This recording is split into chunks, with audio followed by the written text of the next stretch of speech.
pedirles que abran por favor sus Biblias en el Evangelio de Marcos, capítulo 16. Marcos 16. Vamos a leer los primeros 8 versículos de este capítulo. Marcos 16. Vamos a leer del verso 1 al 8. Escuchemos con atención lo que el Señor nos dice en su palabra. Palabra que es infalible, inerrante y suficiente. Cuando pasó el sábado, María Magdalena, María madre de Jacobo y Salomé compraron especias aromáticas para ir a ungirle.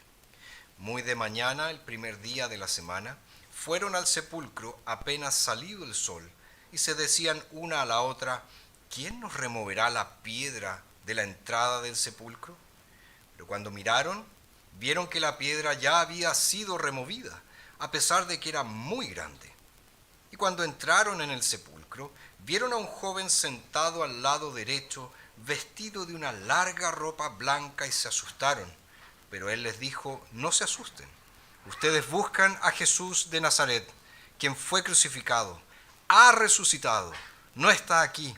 He aquí el lugar donde lo pusieron. Pero vayan, digan a sus discípulos y a Pedro que él va delante de ustedes a Galilea.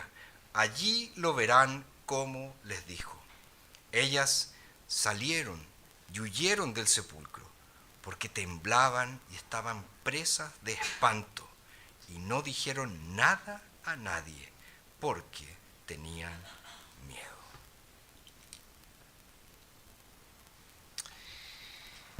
Hemos llegado al final de nuestra serie de exposiciones en este precioso evangelio. Un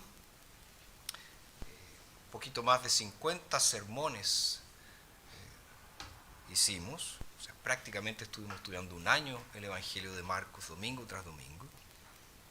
Y en esta última parte vemos el registro del hecho más asombroso, la resurrección de Jesús.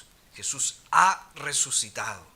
Ahora muchos han cuestionado y cuestionan este hecho del Evangelio, cuestionan la resurrección, porque piensan que si logran desacreditar el hecho de la resurrección, van a acabar con el cristianismo. Y si no acaban con él, por lo menos lo van a reducir a una filosofía religiosa. Nada más que eso. Ahora fíjense que creer en la resurrección es fundamental. Si eliminas la resurrección, ¿qué tienes como resultado? En el mejor de los casos, un pseudo cristianismo, un cristianismo falso, un cristianismo corrupto, un cristianismo que no sirve para nada. La gran pregunta que muchos tienen es la siguiente: ¿cómo podemos saber si realmente Jesús resucitó? ¿Cómo puedo tener seguridad de que Él realmente se levantó de los muertos? Bueno, nosotros vamos a examinar lo que Marcos nos dice en este final de su evangelio para encontrar una respuesta a ese tipo de preguntas. Pero antes de eso, quiero mencionar algo que me parece importante. El final del evangelio de Marcos, específicamente los versículos 9 al 20, nos presentan un desafío textual. ¿Por qué digo esto? Porque los manuscritos más antiguos que nosotros tenemos de este evangelio no contienen estos últimos versículos, versículos 9 al 20. Ahora, ¿cómo podemos explicar eso? ¿Por qué de todos los manuscritos que tenemos, los más antiguos no tienen esta última parte y los más nuevos sí la tienen? ¿Cómo podemos dar cuenta de eso? Bueno, en primer lugar, tenemos que recordar que los evangelios fueron escritos mucho antes de la invención de la imprenta.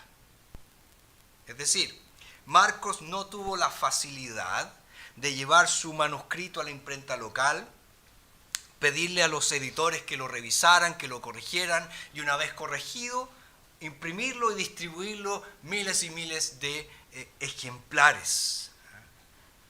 todos los ejemplares exactamente iguales porque así es como se imprimen las cosas. Si tú querías un evangelio de Marcos en aquella época, tenías que tomar el evangelio que Marcos había escrito y copiarlo a mano. Si por casualidad alguien copiaba mal una palabra o se perdía alguna frase, ese error probablemente se iba a repetir con aquel que tomara esa copia, que le faltaba algo, e hiciera su propia copia del Evangelio de Marcos. Y cuando recordamos que durante 1500 años la gente copiaba el Evangelio a mano, nos sorprende saber que muchas veces pequeñas discrepancias se deslizaron en las copias posteriores.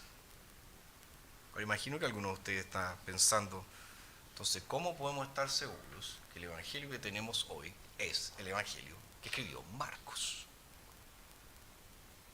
Bueno, eso es posible tratando de rastrear hasta llegar a los originales. Es cierto, nosotros no tenemos ninguno de los originales de los libros del Nuevo Testamento, solo tenemos copias. Entonces se rastrean estas copias y los especialistas las catalogan en familias de manuscritos. Y finalmente ellos logran dentro de esas familias encontrar los más antiguos, los manuscritos más antiguos, y ahí tratan de determinar si se cometieron errores de copia, dónde se cometieron y cuándo se cometieron. En la tercera generación de manuscritos, en la cuarta generación, aquí en esta palabra se cometió un error, porque en vez de ponerle una D, le puso una F, pero en realidad debiera ir una D, cosas por el estilo. Entonces, no es difícil ver cómo se podrían haber añadido estos versículos que tenemos aquí al final del Evangelio de Marcos. Por ejemplo, si alguien tomaba el Evangelio de Marcos y hubiera estado copiando el texto y hubiera llegado al versículo 8, se hubiera dado cuenta, oye, este final tan repentino, ¿por qué? ¿Por qué termina diciendo este Evangelio tan precioso y no dijeron nada a nadie porque tenían miedo?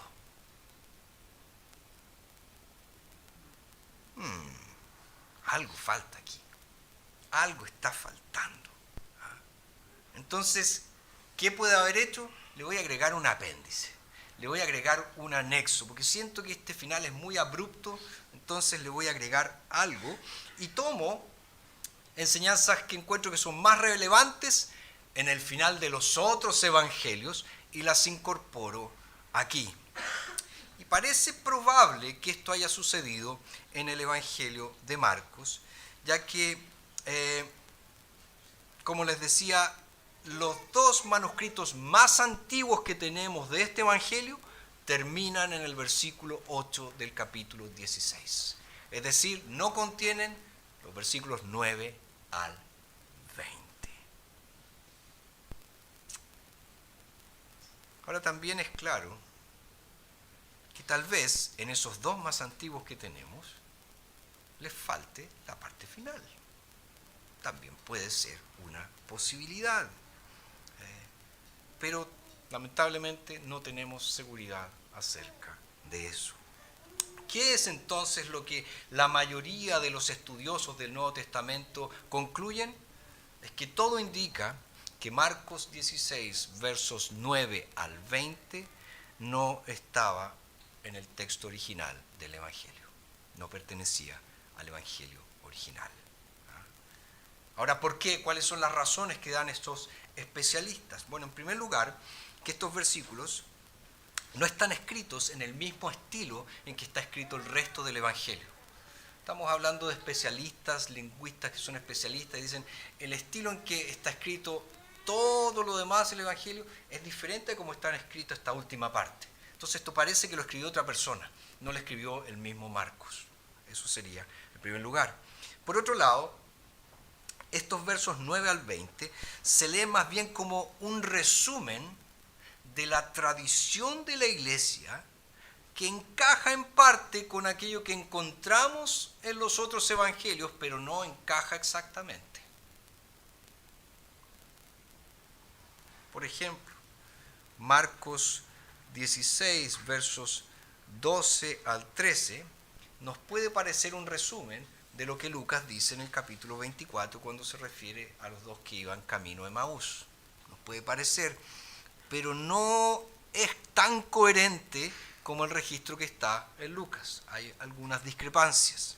Además, estas promesas que encontramos en los versículos 17 y 18 se leen más como un resumen de aquellas cosas asombrosas que sucedieron durante la época de la iglesia primitiva, pero no encontramos ese mandamiento en ninguna parte de las Escrituras.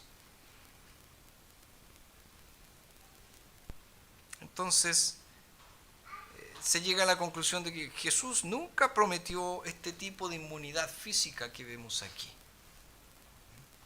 Entonces, por estas y otras razones más, que no los voy a aburrir con eso, pero especialmente, porque insisto, esta última parte no se encuentra en los manuscritos más antiguos que tenemos de este Evangelio, parece ser que lo más probable es que este material adicional se incorporó en una fecha posterior a este Evangelio en algún momento.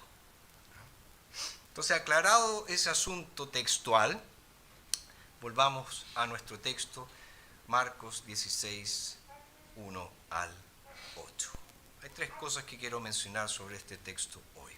En primer lugar, es que se trata de un registro verdadero. Un registro verdadero. Fíjense los primeros versículos. Cuando pasó el sábado, María Magdalena, María, madre de Jacobo, y Salomé compraron especias aromáticas para ir a ungirle. Muy de mañana, el primer día de la semana, fueron al sepulcro apenas salido el sol, y se decían una a la otra, ¿quién nos removerá la piedra de entrada del sepulcro? Pero cuando miraron, vieron que la piedra ya había sido removida, a pesar de que era muy grande. Marcos nos dice aquí, al igual que los otros evangelios, de que fueron las mujeres quienes descubrieron por primera vez la tumba vacía y quienes escucharon por primera vez el anuncio de la resurrección. Ahora ustedes pueden estar pensando, ¿y cuál es el problema con eso? ¿Cuál es el problema que hayan sido mujeres? Bueno, para nuestras mentes occidentales del siglo XXI, ese no es ningún problema. Esta es una información incluso irrelevante para nosotros. Da lo mismo que sean hombres, da lo mismo que sean mujeres. Pero para el contexto de la Palestina del siglo I, esto es muy llamativo. ¿Por qué? Porque las mujeres en aquella época, tristemente, eran tratadas como ciudadanos de segunda categoría. Es decir, las mujeres no tenían facultad de ser testigos en un juicio porque su juicio no era considerado digno de confianza. Tú querías tener un juicio contra alguien y se te ocurría presentar como testigo a una mujer, ningún tribunal lo iba a aceptar, porque era ridículo. Las mujeres no decían la verdad, en las mujeres no se podía confiar. Eso era lo que creían en aquella época. Entonces fíjense, nadie que quisiera inventar una historia de alguien que resucitó hubiera colocado como primeros testigos de la resurrección a unas mujeres. Porque hubieran dicho, ¿quién le cree a las mujeres? ¿Quién puede creerle a una mujer? Y eso entonces es una prueba de que esto es verdad, de que esto sucedió tal y como está aquí registrado. Ahora notemos también la razón por la que estas mujeres fueron aquella mañana al sepulcro. El texto no nos dice que ellas iban con gran esperanza de ver la resurrección, que ellas estaban seguras porque habían escuchado a Jesús decir que Él resucitaría. Ellas estaban seguras de que Él se levantaría de los muertos. No, el texto nos dice que estas mujeres seguían más sus corazones que sus cabezas. ¿Por qué les digo esto?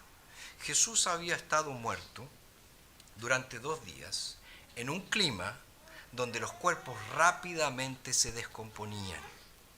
Es decir, el hecho de que ellas fueran al sepulcro para ungirle, para preparar su cuerpo para la sepultura, ya era algo irracional porque el cuerpo ya estaba podrido.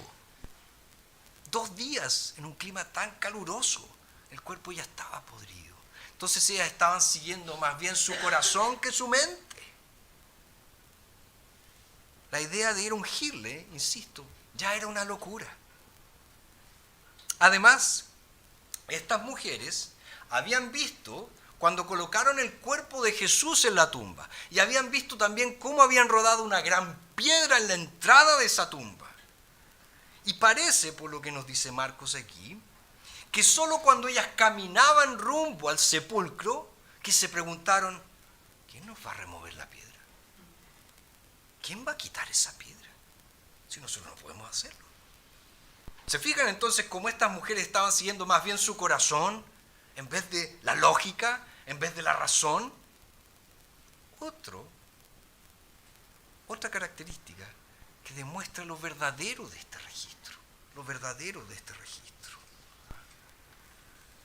También vemos que el texto nos muestra lo que ya mencioné, ellas no esperaban la resurrección, a pesar de que Jesús les había dicho a sus discípulos que resucitaría.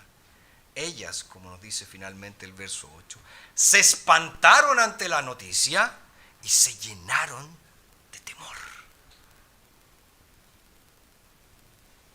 Frente a toda esta evidencia, yo me pregunto, ¿cómo entonces alguien quiere que creamos que se trata de una invención? El que inventó esto o era muy limitado, porque dejó lleno de evidencias de que esto es falso, o él registró hechos ciertos. Y todo indica que eso fue lo que registró. Por lo tanto, lo que tenemos aquí es un registro verdadero, fehaciente, veraz de lo que ocurrió en la mañana de la resurrección. Y te pregunto, ¿crees en eso? ¿Crees en eso? ¿Realmente crees en eso? Tenemos en primer lugar un registro verdadero. En segundo lugar, vemos aquí un testimonio verdadero. Verso 5 dice, y cuando entraron en el sepulcro, vieron a un joven sentado al lado derecho, vestido de una larga ropa blanca, y se asustaron. Pero él les dijo, no se asusten, ustedes buscan a Jesús de Nazaret, quien fue crucificado. Ha resucitado, no está aquí. He aquí el lugar donde lo pusieron. Pero vayan, digan a sus discípulos y a Pedro que él va delante de ustedes a Galilea. Allí lo verán como les dijo. Fíjense que nuestro texto sigue y nos dice que estas mujeres llegan a la tumba y se encuentran con una figura vestida de blanco, se encuentran con un joven angelical que les contó lo que había sucedido. Jesús había muerto, como ellas bien sabían. Lo habían enterrado, como ellas bien sabían, como ellas habían visto. Ahora les dice el ángel, ha resucitado, ha resucitado. Basta que miren, les dijo, el sepulcro donde fue puesto ya no está allí. Miren, ha resucitado. Desde los inicios de la iglesia del Nuevo Testamento, los hombres han intentado desacreditar la resurrección de Jesús y han levantado todo tipo de argumentos en contra. Han dicho, fueron los discípulos los que robaron su cuerpo e inventaron toda esta cuestión de la resurrección. Otros, no, fueron los judíos los que robaron este cuerpo que estaban choreados con Jesús. Otros dicen, no, Jesús en realidad no murió en la cruz, por el dolor él se desmayó, creyeron que se había muerto, pero después lo reanimaron y él volvió a vivir, se casó, tuvo familia, vivió como un desconocido, etc.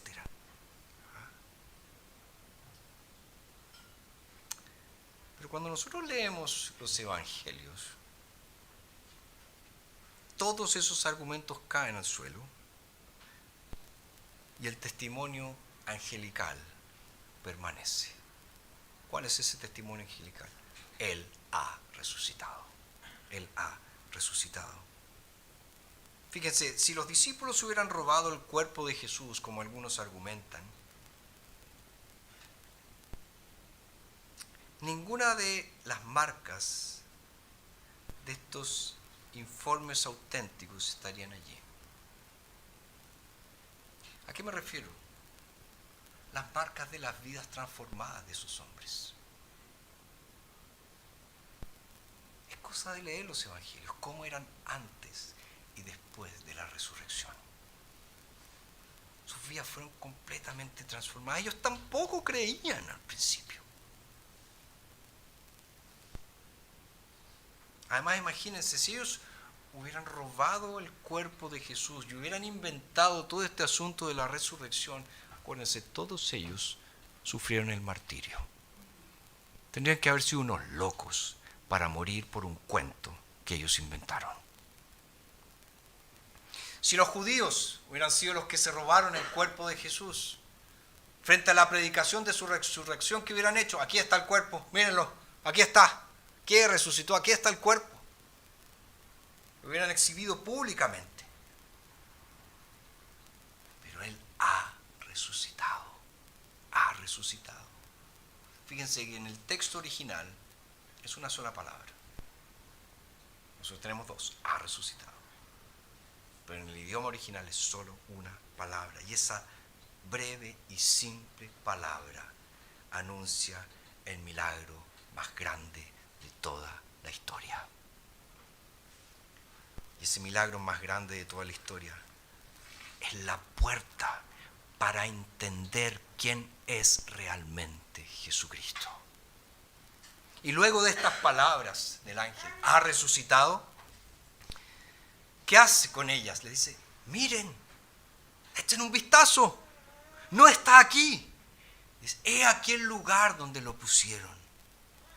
Entonces todas las teorías antiguas, modernas, todas las objeciones sobre la validez de la resurrección de Jesús quedan destrozadas ante esta única y simple pregunta: ¿dónde está el cuerpo de Jesús?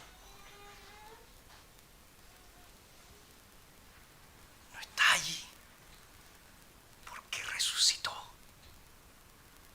porque Él ha resucitado. Fíjense estas dos expresiones del ángel: ha resucitado. Miren el lugar donde lo pusieron, no está allí. Nos muestran que sus palabras pretendían, ¿qué cosa? Referirse a un hecho físico. Se trata del cuerpo de Jesús. La resurrección es un hecho físico. No es como algunos han dicho, no, es que Jesús en realidad no resucitó físicamente, Él solo resucitó en el corazón de sus discípulos. Ellos pensaron que estaba vivo por sus enseñanzas, por su doctrina. No, Él físicamente se levantó de los muertos. Su cuerpo ya no está allí, no está en la tumba, no está allí. Ahora hay una seguridad adicional en las palabras del ángel. Fíjense, él dice, no se asusten. Ustedes buscan a Jesús de Nazaret. ¿Se han puesto a pensar por qué dijo eso el ángel? Él no dijo a Jesús, el Hijo de Dios. Él no dijo Jesús, hijo de José. Dijo Jesús de Nazaret. Esa referencia relaciona a Jesús no con su lugar de nacimiento. Nosotros sabemos que Él nació en Belén. Pero lo relaciona con el lugar donde Él se crió, con la ciudad donde Él se crió. Personas lo conocieron, personas hablaron con Él, sabían dónde moraba, sabían dónde vivía. Es decir, las personas se asociaron con Él, se relacionaron con Él. Entonces estas palabras son para destacar el hecho de que Jesús, un hombre real, un hombre de carne y hueso, un hombre que podía ser reconocido, un hombre con el cual se podía hablar, se había levantado de los muertos. No un fantasma, no un holograma, carne y hueso, se levantó de los muertos. Este hombre, este Jesús de Nazaret, había vencido a la muerte. Y esta invitación a mirar el lugar donde lo habían puesto es un énfasis en la evidencia, que es una de las características de la historia de la resurrección, tal como ya hemos visto, que nos muestra Marcos. Miren la evidencia, miren la veracidad de este hecho. Ahora entonces te pregunto, ¿crees en la evidencia? ¿Crees en esta clara evidencia? Se levantó de los muertos, ya no está allí, su cuerpo no está allí, se levantó de los muertos. Tenemos entonces un registro verdadero, un testimonio verdadero. Y en último lugar, un final intrigante. Un final intrigante.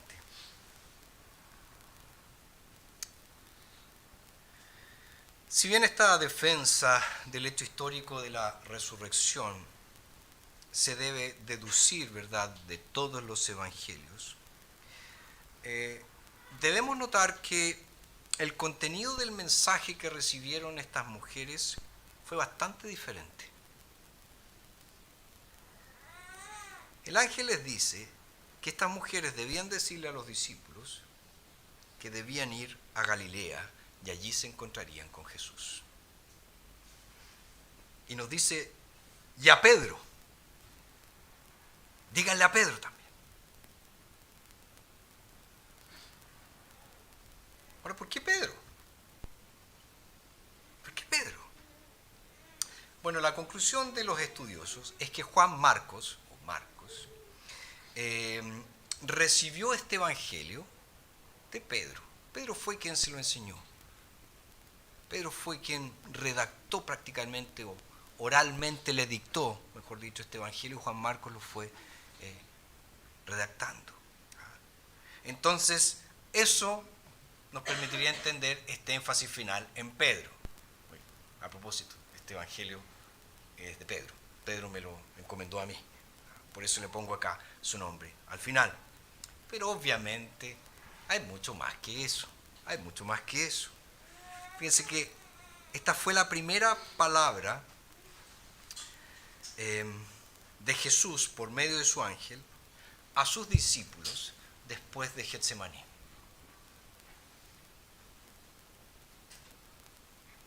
Es cierto que los ojos de Jesús se habían fijado en los ojos de Pedro cuando Pedro estaba en el patio de la casa del sumo sacerdote, pero no habían intercambiado palabras.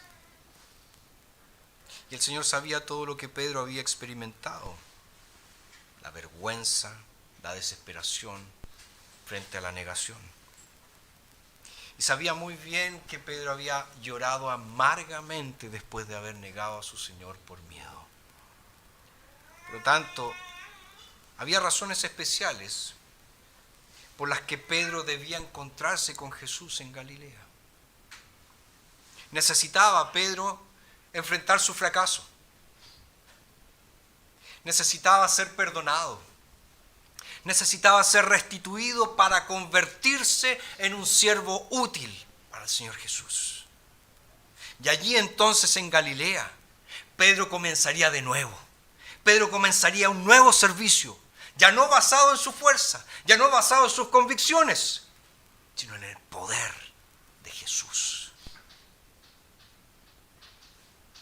Acuérdense que Pedro era muy confiado en sí mismo.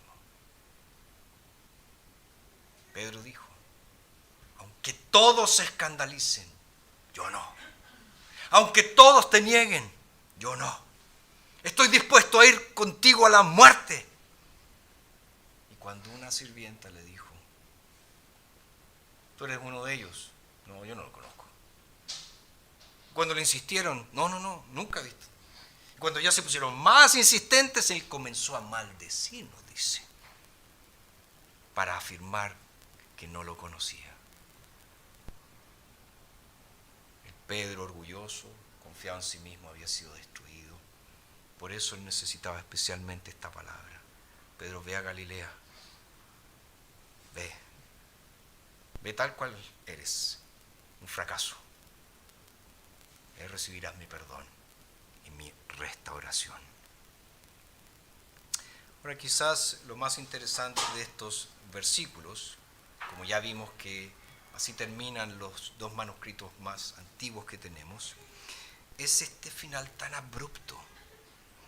Como dice el verso 8, ellas salieron y huyeron del sepulcro porque temblaban y estaban presas de espanto, y no dijeron nada a nadie porque tenían miedo. Las mujeres estaban desconcertadas. Salieron temblando del sepulcro. Huyeron a sus casas, nos dice el texto, en silencio. ¿Y por qué? Nos dice el verso 8. Porque tenían miedo. Tenían miedo. Ahora uno puede pensar, ¿no deberían haber vuelto felices, regocijándose, alegres? El Señor resucitó, aleluya, aleluya. ¿No es inesperada esta respuesta de estas mujeres? Bueno, esto en sí mismo es otra marca de autenticidad de este registro. ¿A qué me refiero? Si nosotros inventáramos esto, no pondríamos este final. Se fueron de ahí, no dijeron nada, estaban muertas de miedo. Hubiéramos dicho, no, salieron y fueron las mejores evangelistas de todo el mundo. Un avivamiento, todo el mundo empezó a creer. Así lo hubiéramos terminado nosotros.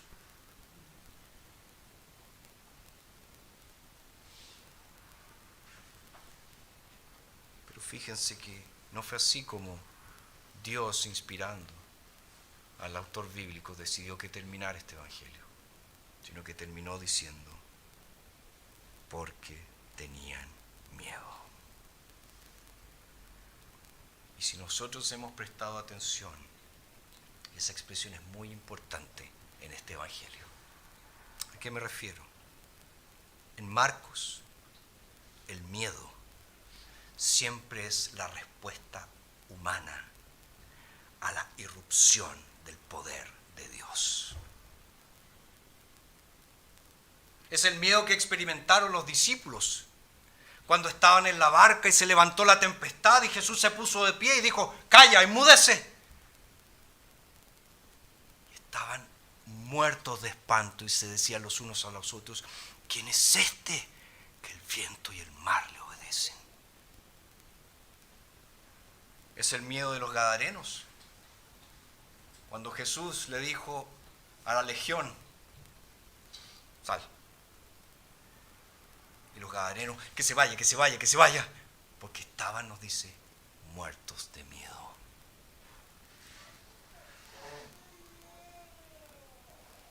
Es también el temor que los discípulos experimentaron cuando vieron el rostro de Jesús luego de su decisión de ir a Jerusalén y morir en la cruz.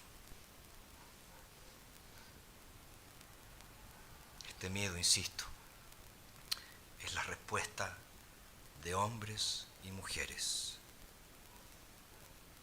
que ven a Jesús cuando Él muestra su poder y su majestad como el Hijo de Dios. Acuérdense que Marcos comenzó su evangelio diciéndonos quién es Jesús. Principio del evangelio de Jesucristo, Hijo de Dios. Y él escribió su evangelio para que nos preguntemos eso. ¿Quién es Jesús? ¿Quién es Jesús? Y para que nuestra respuesta a esa pregunta sea precisa. Muchas personas andan por allí dando opiniones. Vivimos en la época de los expertos. Todos saben de todo.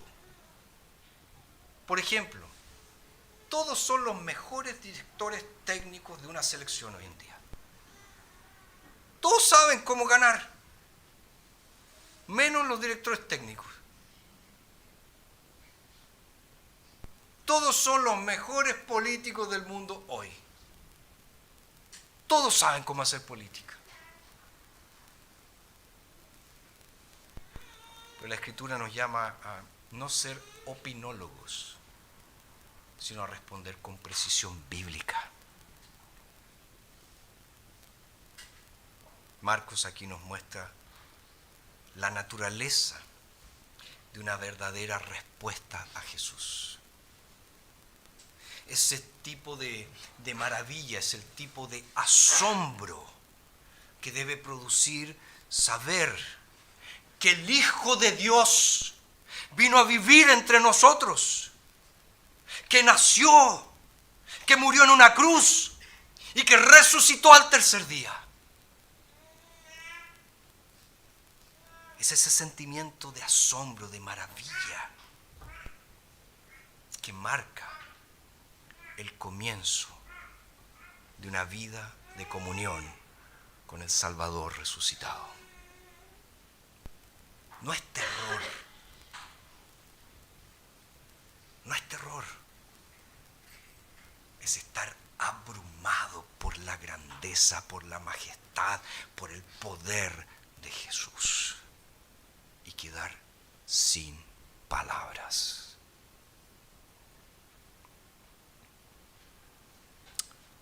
¿Has experimentado ese asombro?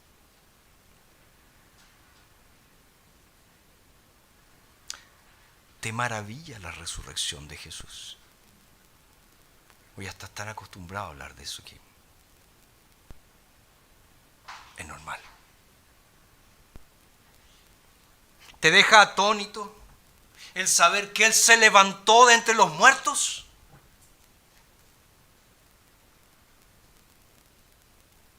Acuérdate que este Jesús, como dice Marcos, vino a morir en rescate por muchos.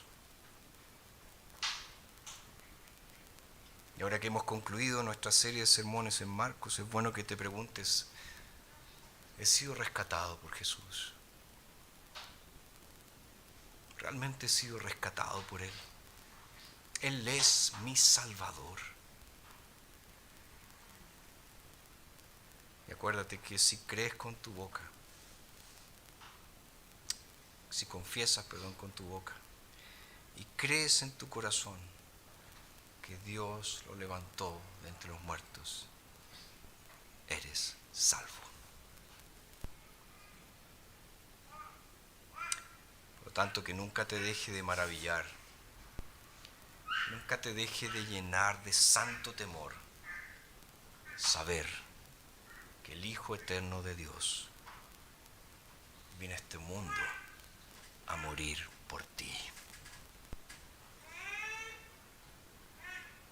Pero que al tercer día resucitó.